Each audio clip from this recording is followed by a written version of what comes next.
Welcome to Celebrate Aging. I'm Ashley McNally, the Housing and Home Care Director at Emmanuel Community, or now we just had a name change, so Ecumen Detroit Lakes. And this is Karen Linnaeus. She is Mojave Senior Coordinator. I'm employed by Mojave Ottawa Community Action Agency, but what brings me to the table here today with Ashley is that I have a role as the Becker County Senior Coordinator. And one of the topics we cover is fraud and scam alerts. So today we are here to talk to you about just that. So Karen has some good information about senior fraud and different scams that they have out there. Like I was saying to Karen before, we at Ecumen Detroit Lakes, we just did have somebody call about the grandparent scam. So they called and asked our client here for money, and unfortunately money was sent off. So it is something that happens here in Detroit Lakes.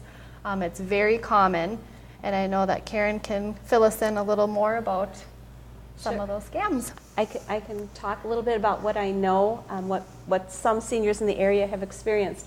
First of all, sometimes when I talk to seniors, there's a sense that if they have been victimized as a result of a scam or a fraud alert, that they're a little embarrassed or ashamed. I need to tell you, anyone who's watching, that there is no particular age or victim that is immune from this, nor is there any special population that is more prone to being led astray.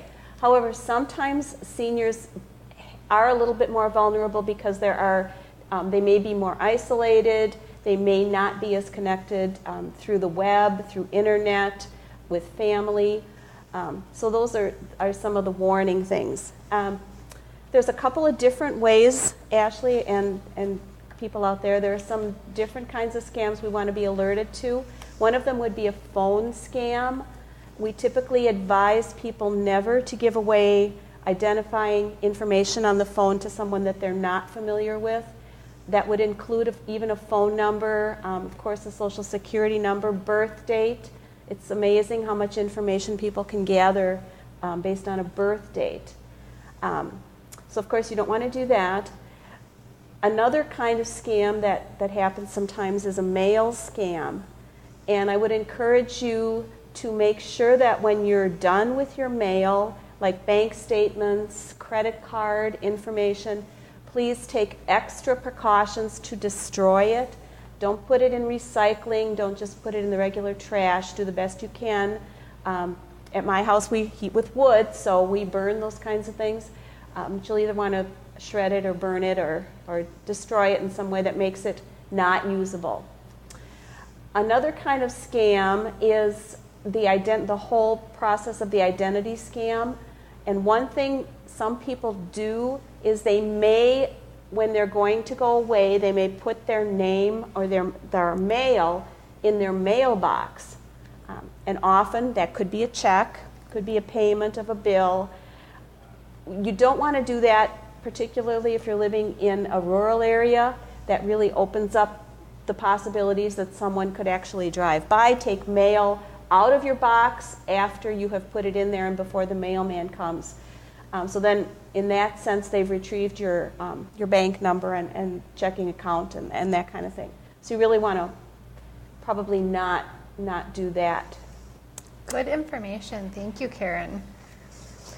I know there was some other information in your pamphlet that talked about different ways you can protect yourself. So I was wondering if you could touch on that a little bit. Sure, I'll be glad to talk about that too.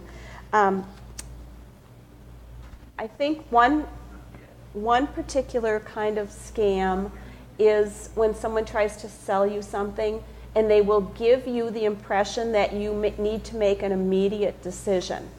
That is something you want to avoid. You don't want to be pressured because sometimes that leads you to make a bad decision or to say something that you shouldn't reveal. I do have to tell you, I've actually done a presentation like this at Nadawash, and there's a woman there who was also a personal victim. somebody was driving down their road and came in to say, we have a special on tarring driveways, and was very aggressive in, like, I need you to decide today if you want us to do this. And when you decide, I'm going to need to ask you for a down payment. So the long story, short story version of that is that the situation, she actually gave some money to this vendor, and no service was ever provided. So we really do want to be aware of that particular kind of situation. And that wasn't very far from Detroit Lakes that occurred. So. Yeah, it is always good to just remember, if it seems like someone's being too pushy, it's usually for a reason. Right. So you don't want to be pushed, like, you need to agree to this today. I'm selling this today. It's a special. And if you don't do it now, you're going to miss out. So chances are, if it's legitimate, they will take your business tomorrow. Exactly. And you will also often have an opportunity to change your mind. Yeah. And that was something else that the woman in the story that I just relayed, she tried to go back. After she talked with her husband, she tried to change the service that she had already given some money for, and she was not able to do that. So we've already touched on the fact that you should not give credit card, phone, birth date over the telephone. Never give that to unknown people. Also, if you receive a piece of mail that says you have won this wonderful prize, you just need to pay this small amount of shipping and handling or something like that. Never sucker into that either. That's also not a good plan.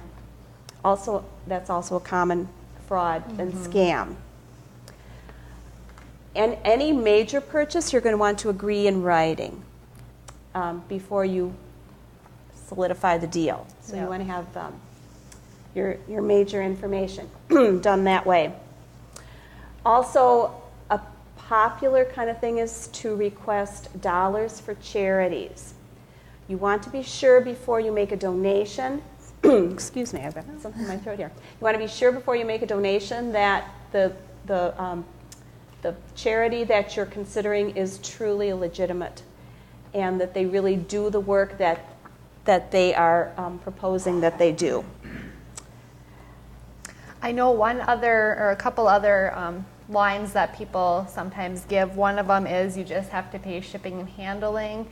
We just need your credit card for that. It's a free offer, but you will need to pay the shipping and handling. So that's usually not the case. Another one is, if they say anything that you do not need to check references.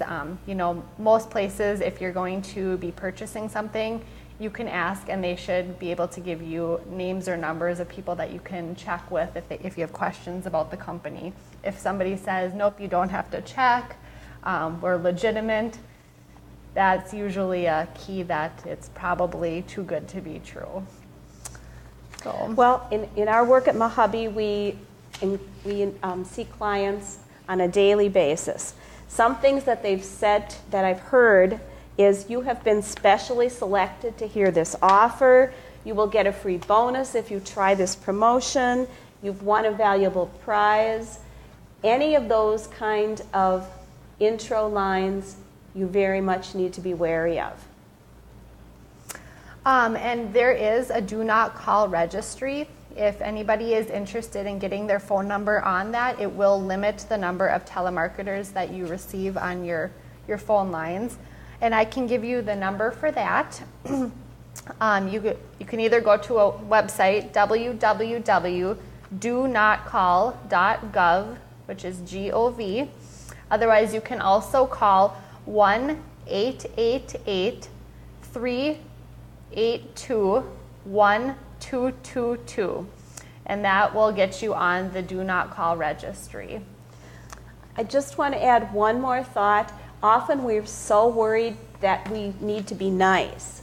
If you receive a call that you are suspicious about at all, it is not impolite. The polite police will not come and get you if you say, no, thank you, I'm not interested, and immediately hang up the phone. The booklets that I'm using here are also at a website. It is the www.donotcall.com. Federal Trade Commission, which is ftc.gov. And thank you for watching Celebrating Age today. And I want to say thank you to Karen for giving us all this good information. And thanks for the opportunity.